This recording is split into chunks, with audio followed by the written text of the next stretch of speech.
Olá, bom dia. Nós estamos aqui para mais uma aula da História da Igreja Brasileira e Missões pelo Seminário Olivetti. E hoje nós vamos começar a falar sobre o início da semeadura. Nós vimos aí quão difícil foi para que o Evangelho chegasse aqui no Brasil pela primeira vez, né? Quantos obstáculos foram sendo construídos ao longo do tempo, quanta oposição, e esse tipo de barreira não é quebrada facilmente, né? Algumas coisas aconteceram para que essas barreiras pudessem ser quebradas e o Evangelho começasse a chegar no Brasil. Nós vamos falar aqui um pouquinho sobre a família real portuguesa no Brasil e a ação da Inglaterra, mostrar um pouquinho como era a legislação religiosa, para nós termos uma ideia, né, das circunstâncias, e também sobre a colonização dos alemães luteranos aqui e um pouquinho da Bíblia nas terras brasileiras, né? Nós temos um texto que ele é bastante inspirador, né? de um missionário que era o Henry Martyn. O Henry Martyn ele foi um missionário para as Índias, né? Ele cumpriu sua missão ali nas Índias. Mas naquela época, qualquer navio que fosse para as Índias, ele tinha que passar no Brasil, ele tinha que passar em Salvador. E aí, em 1805, ele fica um dia aqui, né? O navio ficava um dia, depois seguia viagem para a Índia, e ele percorreu Salvador ali naquele dia, e aquilo tocou muito o coração dele. Vamos lembrar que era comum entre os missionários, né, dizer assim que o Brasil já era um país cristão, então não era tão necessário se preocupar com o Brasil. Mas ele escreve isso aqui e essas palavras dele foram como que sementes, né, para estimular a vinda de missionários para o Brasil, mesmo que futuramente. Ele escreveu assim, que missionário será enviado para trazer o nome de Cristo a estas regiões ocidentais? Quando será que esta terra será libertada da idolatria e do cristianismo espúrio? Há cruzes em abundância, mas quando será levantada a doutrina da cruz? Então esse anseio do coração dele, com certeza uma oração, acompanhado de uma oração, para que o Evangelho viesse para o Brasil. Ainda teve que passar algumas décadas para que isso começasse a acontecer, mas essas palavras foram muito, muito boas, né? Nós podemos dizer que a mudança vai começar com um episódio histórico bem conhecido no Brasil, que é quando a família real portuguesa ela vem morar aqui no Brasil. Isso nós vamos ver, vai trazer mudanças muito, muito grandes, né? Mudanças muito grandes. Então essa vinda da família real no Brasil vai ser assim um divisor de águas, tanto na história do país, né, quanto também na história da igreja aqui. Então nós vamos ver alguns pontos principais, né? É até um negócio interessante porque de algum modo o Napoleão ele vai ter uma responsabilidade nisso, né? Napoleão é uma figura histórica muito famosa. Nós sabemos que ele dominou a Europa inteira, né? E nessa ideia de dominar a Europa, então, o maior inimigo que o Napoleão tinha era a Inglaterra. Inclusive, ele foi derrotado pela Inglaterra, né? E então, o que o Napoleão faz? Ele cria uma estratégia que é chamado bloqueio continental, que ele não queria permitir que nenhum país da Europa tivesse comércio com a Inglaterra. Por quê? Porque aí ele conseguia tirar todo o suprimento da Inglaterra e ganhar a guerra. Então ele proíbe qualquer país da Europa de fazer negócio com a Inglaterra. Qual era a questão nisso? Portugal praticamente ele dependia economicamente da Inglaterra. Ele precisava da Inglaterra para sobreviver. Então ele não queria fazer o bloqueio continental, ele queria continuar comercializando com a Inglaterra. Mas a Inglaterra, por outro lado, também pôs para Portugal, não, você não vai parar de fazer negócio conosco não, você vai continuar fornecendo o que a gente precisa. Então, o rei de Portugal, ele ficou isolado, né? O que eu vou fazer? Se eu não escutar o Napoleão, ele vai me atacar. Se eu não escutar a Inglaterra, vai me atacar. O que eu vou fazer? E de fato, gente, olhando hoje, ele teve uma ideia genial, né? Qual foi a ideia dele? Transferir toda a corte de Portugal para o Brasil, né? Sair toda a nobreza de Portugal vir para o Brasil. Existe um livro muito interessante falando sobre isso, que é o 1808, e é muito assim interessante porque aquilo era, na época, era difícil, era um grande desafio fazer isso. Mas a saída dele foi uma saída estratégica. De fato, eles vieram para o Brasil, toda a corte. Assim, num primeiro momento foi um choque, né? Sair de um país temperado para um país tropical, vieram para o Rio de Janeiro, a coisa não foi assim muito positiva, né? No começo, assim. Mas quando ele chega aqui, imagine, o Brasil era uma colônia portuguesa que eles só tinham preocupação em tirar coisas, né? E não em melhorar nada. Só que agora, como a família real vem para o Brasil, então eles começam a se preocupar em melhorar o Brasil, né? Então o Brasil, muita coisa começa a melhorar, inclusive o Rio de Janeiro começa a melhorar quando eles vêm para cá, porque eles vão criar uma série de instituições para que o país pudesse desenvolver. E aí também você pensar o seguinte, agora, digamos que o governo do Brasil não estava lá em Portugal, o governo do Brasil estava no Brasil. E o Brasil, então, ele precisa participar de um evento internacional lá na Europa, e ele estabelece o Brasil não apenas como colônia, mas como um reino unido a Portugal e Algarves, né, que era uma região de Portugal.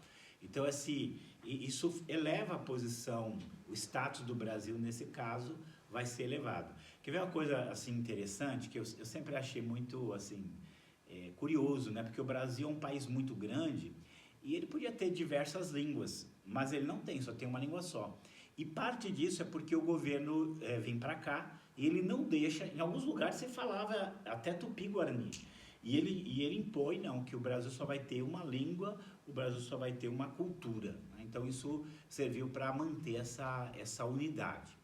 Mas, a partir daí, outra coisa vai acontecer, e isso é que começa, digamos assim, a quebrar aquela barreira, né, que existia para o evangelho entrar no Brasil.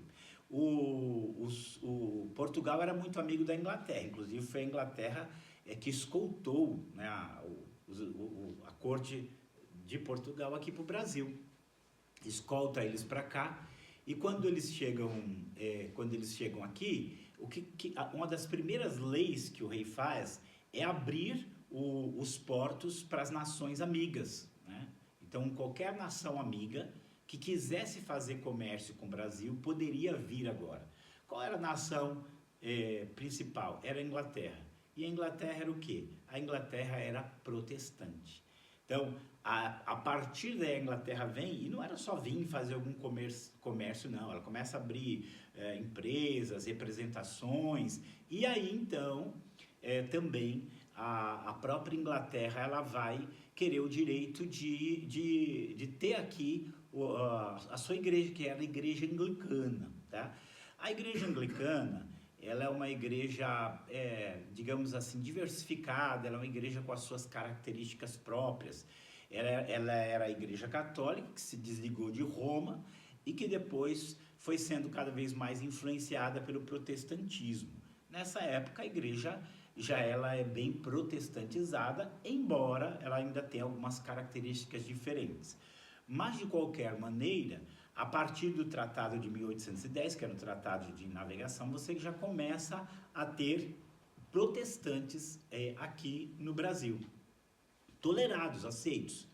Quando a igreja anglicana ela vem aqui para o Brasil, ela não pode pregar ou evangelizar ou fazer missões. Ela vem para o Brasil somente para atender os marinheiros, o pessoal da Inglaterra que vinha trabalhar, empresas inglesas que começam a ser abertas aqui, mas isso já começa a quebrar aquele monopólio católico que existia. Você agora já tem, não só já tem protestantes, mas protestantes que são autorizados, protestantes que eles são legais aqui no Brasil. Assim, talvez um filme interessante, brasileiro interessante, é um filme chamado Mauá e o Imperador. O Barão de Mauá, ele se alia com os ingleses e foi um grande empreendedor no Brasil, e então você tem um pouquinho dessa presença inglesa no Brasil que já começa a influenciar diversas áreas do pensamento brasileiro, da política brasileira, da economia brasileira, e já começa a romper aquela barreira que parecia invencível para que o protestantismo começasse a chegar aqui. E você tem o trabalho de capelania, né? Então o trabalho de capelania já começa a ter uma pregação protestante no Brasil, já começa a ter bíblias no Brasil, já começa, então, às vezes de uma maneira discreta, uma pequena semeadura, né? Então a gente olha assim e de alguma maneira a gente fica até mesmo admirado de perceber que as coisas começam a mudar. Vai ser um processo lento ainda, mas digamos que essas rupturas que acontecem, elas são muito positivas e com o tempo elas vão dar fruto ali, né? Mesmo com tudo isso, gente, a legislação religiosa, ela ainda é fortemente católica, ela ainda é uma barreira presente. Mesmo quando o Brasil ele se torna independente de Portugal, em 1822, ainda assim a legislação ela vai ser assim, bem severa. Em 1824, vai ser feita a primeira Constituição do Brasil. Vamos lembrar que em 1822, Brasil se desliga de Portugal, agora ele se torna independente de Portugal, e o Dom Pedro I vai ser o primeiro imperador do Brasil.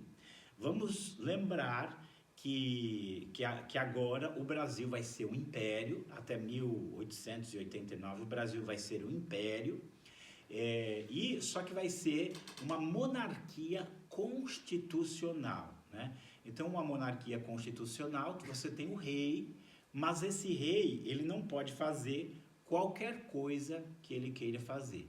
Esse rei, ele é obrigado a obedecer à Constituição, né? Então, é óbvio que tem todas aquelas discussões de poder, mas nesse processo a Igreja Católica Apostólica Romana continuará sendo a igreja oficial do Império. Então, não deixou de ser a religião oficial, continua sendo o catolicismo. E aí é onde há uma pequena abertura que outras religiões serão permitidas, né? Só que essas religiões que serão permitidas, elas não podem fazer novos adeptos, ou seja, é proibido pregar, né? Ela não pode falar para os brasileiros. Só pode, no caso, por exemplo, anglicanos, quem é inglês, quem vem de fora, os marinheiros podem frequentar a igreja anglicana, mas ela não pode convidar ninguém de fora para estar lá, né? E os cultos só podem ser em casas particulares, né? Que não tenham, isso aqui é um outro detalhe que vai ser muito forte. Esses lugares onde eles vão fazer culto não pode ter aparência de templo, não pode parecer que é um lugar de religião, é uma casa. Então, eles alugavam a casa, naquela casa a pessoa que quisesse anglicano, quisesse ir lá, outro grupo que podia, mas só ali dentro, essa casa não podia ter aparência de culto e eles não podiam chamar ninguém de fora para lá. É óbvio, gente, que nesse processo todo, muitos brasileiros ficavam curiosos e com certeza muitas pessoas foram evangelizadas, começam a ser evangelizadas já nesse período, tá? É óbvio que isso vai acontecer, não vai ser de uma maneira intensa, vai ser de uma maneira discreta, mas já começa a acontecer no Brasil. E aqui tem esse trecho aqui do artigo 5º, que é ofensa à moral, à religião e aos bons costumes. Então olha o que eles escrevem aqui. Celebrar em casa ou edifício que tenha aparência exterior de culto ou publicamente em qualquer lugar, ou seja, também não podia fazer culto ao ar livre, o culto e outra religião que não seja a do Estado. Qual era a pena? No grau máximo, serem dispersos pelo juiz de paz, os que estiverem reunidos para o culto, demolição da forma exterior do culto e uma multa de 12 réis, né? Naquela época cada um teria que pagar. Então era algo de fato proibido por leis. Não esquecer que é óbvio que a Igreja Católica talvez perdesse um pouquinho mais a sua força, não estava ligada a Portugal, mas ela ainda tinha bastante influência e bastante força. Então o artigo não permitia, não era a liberdade religiosa que a gente tem hoje, com certeza não existia. Por aqui você já percebe que Roma continuava ali segurando as rédeas e não deixando que as coisas acontecessem. E aí então nós vamos entrar numa fase que começa a quebrar ainda mais o monopólio católico.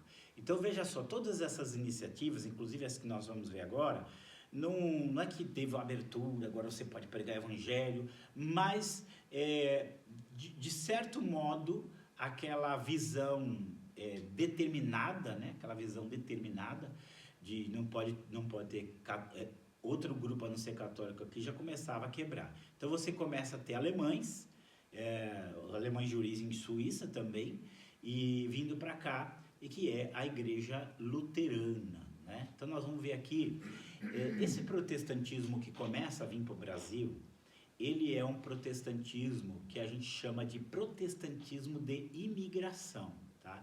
Então veja só, não é ainda, esses grupos eles não estão vindo aqui para fazer missões. Não é que eles não fizessem nada, mas o propósito primeiro deles não é fazer missões. Eles estavam vindo aqui principalmente por razões econômicas, né? E isso é importante. Havia um certo grau de parentesco com o imperador do Brasil, que era Dom Pedro I, e a esposa dele era de família suíça, e ligada à Suíça, ligada a uma família protestante da nobreza europeia.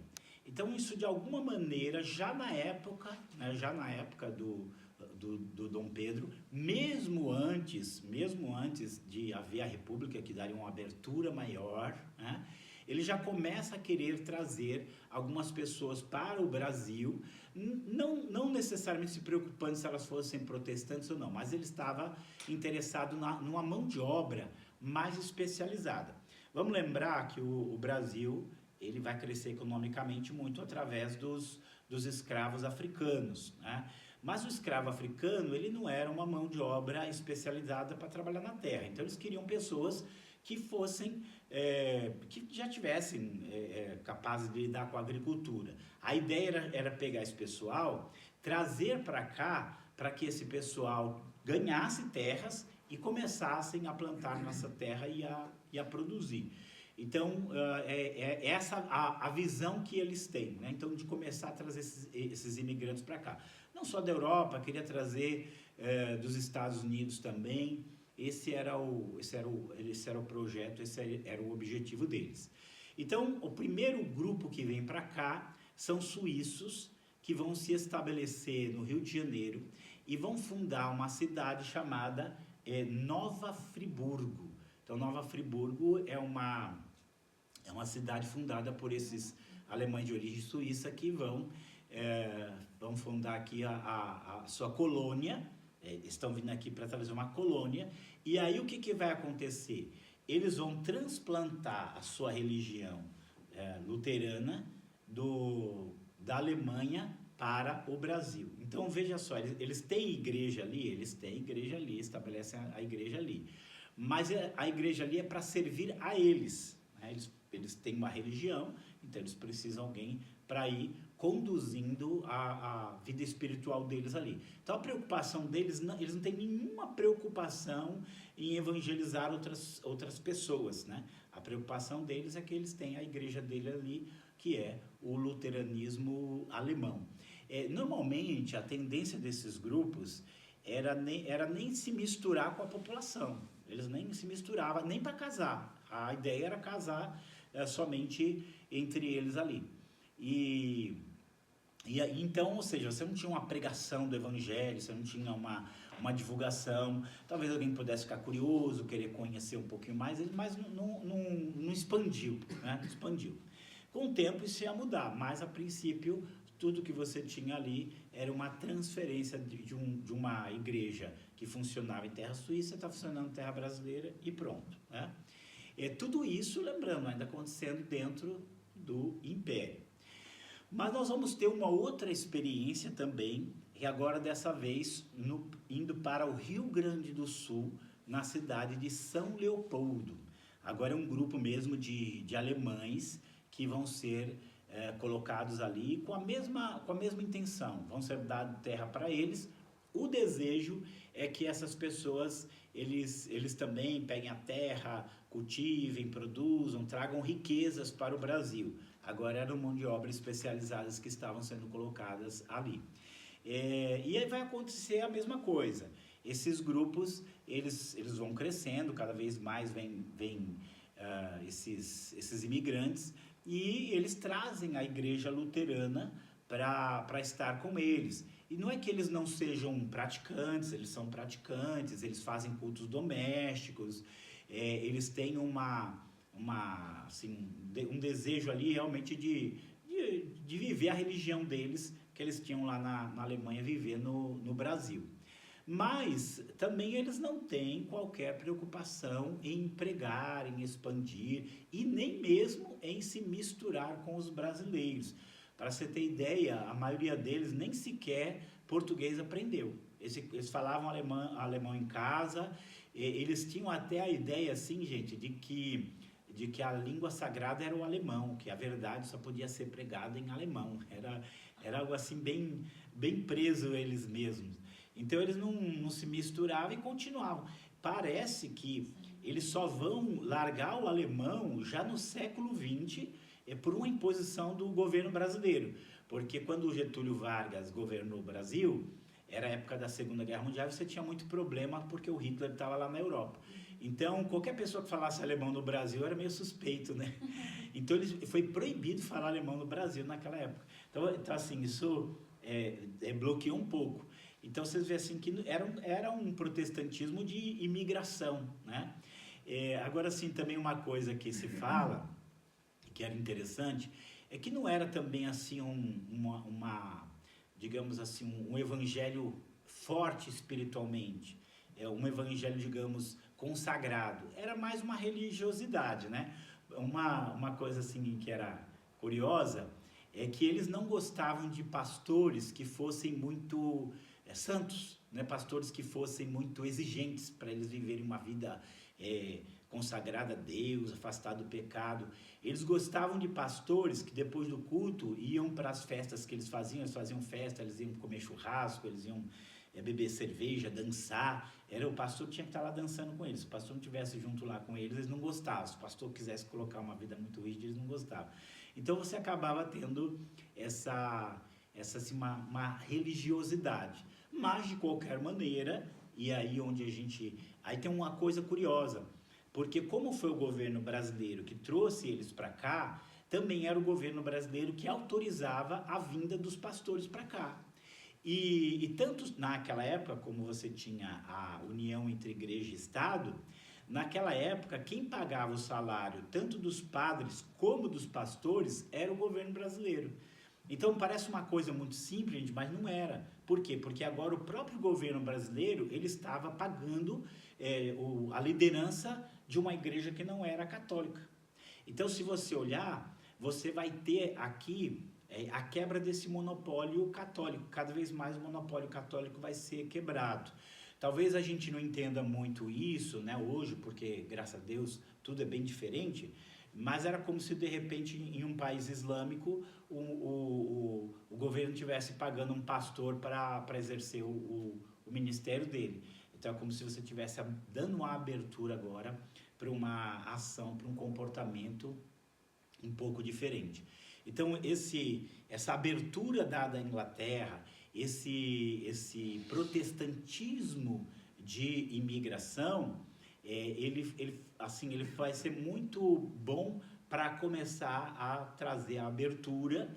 É como se dissesse assim, olha, agora o Brasil já está um pouco mais flexível com relação à vinda de protestantes para cá. Então, vocês lembram que não podia entrar de jeito nenhum, agora está entrando.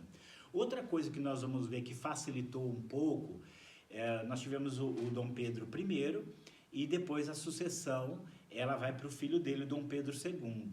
O Dom Pedro II, gente, foi um excelente governante do Brasil. Há muitos elogios, hoje você lê muita coisa, tem muito elogio a ele. E nós vamos ver que ele era uma pessoa assim, de mente muito aberta. Como ele gostava muito de ciência, e boa parte do desenvolvimento científico vai acontecer no mundo protestante, então ele estava sempre se atualizando das novas invenções, das novas descobertas, né? Lendo livros relacionados à ciência, e muito disso vinha de protestante, muito disso vinha da Inglaterra. Então ele também vai ser muito positivo quanto a isso e vai, digamos assim, fechar os olhos para a vinda de protestantes para o Brasil. Ele começa a fechar os olhos e deixar as coisas acontecerem. Isso aqui é um caso para a gente assim, pensar um pouquinho que a coisa era severa, né? Os cultos dos suíços luteranos realizaram-se inicialmente ao ar livre, nas confluências do rio Santo Antônio e Cônego, onde os imigrantes acamparam durante meses aguardando seus lotes. Então eles estão fazendo culto ao ar livre. Mas em 1827, eles construíram o primeiro templo. Só que esse templo vai ser demolido pelas autoridades governamentais sob o pretexto de que eles podiam praticar a sua fé apenas em residências e não em templos. E só em 1857 é que eles conseguiram construir o seu primeiro templo. Então veja só, eles vêm para o Brasil aqui em 1827 e já estão no Brasil, mas só 30 anos depois é que eles vão conseguir erguer o templo. O primeiro templo que eles foram erguer, chegaram as autoridades lá e demoliram. Então a coisa era bastante severa, era assim que funcionava mesmo, não tinha jeito. Aqui uma pequena imagem com sela de Nova Friburgo, né, que é o berço da colonização alemã no Brasil, hoje uma cidade boa, cidade próspera. E aí só falar um pouquinho sobre as escrituras no Brasil. Nós vamos ver que o papel da Bíblia na evangelização do Brasil foi assim uma coisa essencial. Mas vamos lembrar que a Igreja Católica, ela via a Bíblia como a grande inimiga dela, porque ela sabia que a Bíblia era aquilo que caracterizava o protestante. Então eles não tinham simpatia por ver a Bíblia aqui no Brasil, né? E o protestante, quando você pensava no protestante, a primeira coisa que você pensava era Bíblia, né? Tanto que no Brasil, assim, durante um tempo, o apelido do evangélico era o Bíblia, né?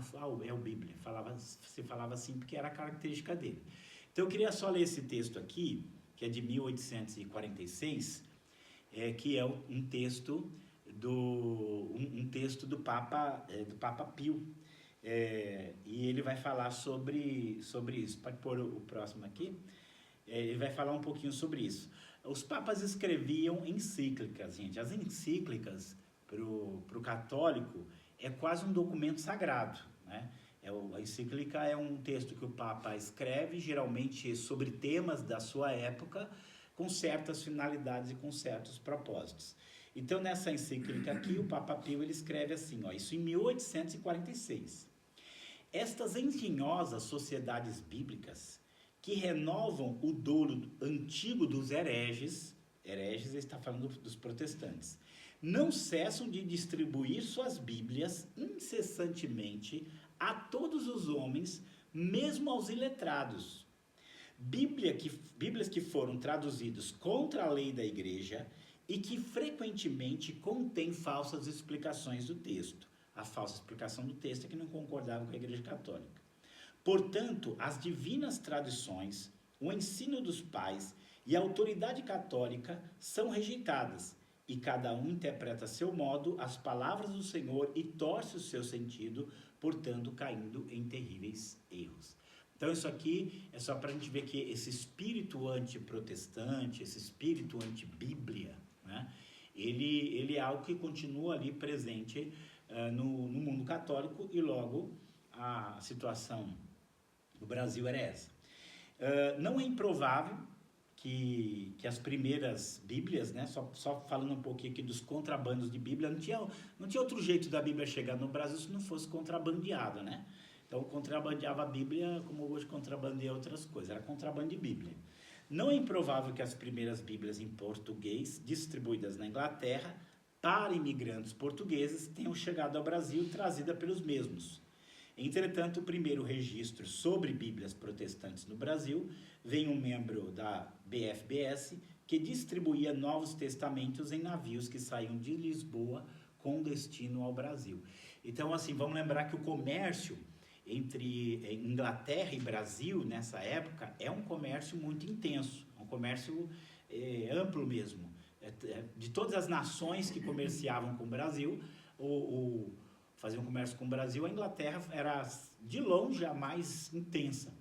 E nós temos na Inglaterra essa nação protestante, não só uma nação protestante, mas também uma nação muito missionária.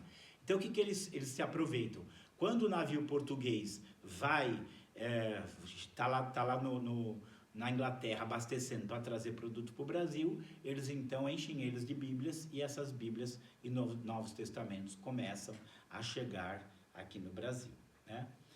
E aqui um registro curioso: em 1816, ao pedido, né, de uma pessoa, de um indivíduo, é um pedido particular, que ele pede 25 Novos Testamentos para serem distribuídos no Brasil. Claro que para nós a gente vê esse número assim, parece muito pequeno, mas para um país sem Bíblia, para um país onde é proibido entrar a Bíblia, isso é uma grande vitória. E a partir de 1820, a distribuição ela começa a ficar bem mais intensa. Você tem aqui no Brasil um capelão britânico, que é o Reverendo Boyce, e ele havia passado um tempo no Rio de Janeiro. E ele fica espantado, por quê? Porque não tem Bíblia no Brasil. Então ele começa, né, propor a criação de uma sociedade bíblica auxiliar para facilitar a distribuição da Bíblia em português aos brasileiros. E por meio dessa sociedade bíblica, né, especial, vai se distribuir uma quantidade agora maior de Bíblias começam a chegar no Brasil. Então você vê assim que já na primeira metade do século XX ainda não começou, digamos assim, a grande entrada no Brasil. Você já começa a ter esse trabalho de distribuição de Bíblia. Então você já tem, na primeira metade do século XIX, você já tem a Igreja Anglicana, a Inglaterra aqui, de alguma maneira influenciando. Você já tem o protestantismo de imigração quebrando o monopólio, e aí você já tem um trabalho de distribuição de Bíblias que começam a fomentar, né, o desejo por conhecer o Evangelho. É óbvio, e aí nós vamos ver na segunda parte da nossa aula, que você já tinha uns missionários que começam a vir para cá, ainda não fazendo um trabalho muito intenso, mas vamos lembrar que o fluxo de protestantes agora é grande no Brasil, por causa não só da Inglaterra, de outros países começam a comercializar aqui também. Então o fluxo já começa a ser maior, e esses protestantes, sem dúvida nenhuma, vão compartilhar sua fé. E vamos lembrar também que muitos desses protestantes que eles vêm, eles normalmente são de uma condição econômica melhor do que muitos brasileiros. Então eles de alguma maneira serão respeitados, serão valorizados na sua vinda para cá. E para encerrar, eu quero deixar uma sugestão de leitura aqui, né? Esse livro 1808, do Laurentino Gomes, apesar de não ser um livro evangélico, o Laurentino ele tem influência evangélica sobre ele, né?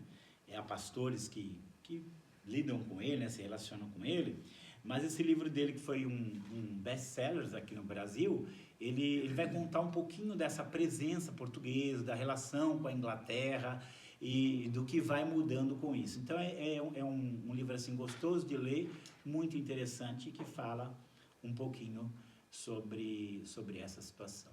Então eu queria encerrar essa aula aqui, é um pouquinho mais curta, porque a segunda vai ser um pouquinho mais longa para a gente trabalhar essa questão. Então Deus abençoe e até a próxima aula.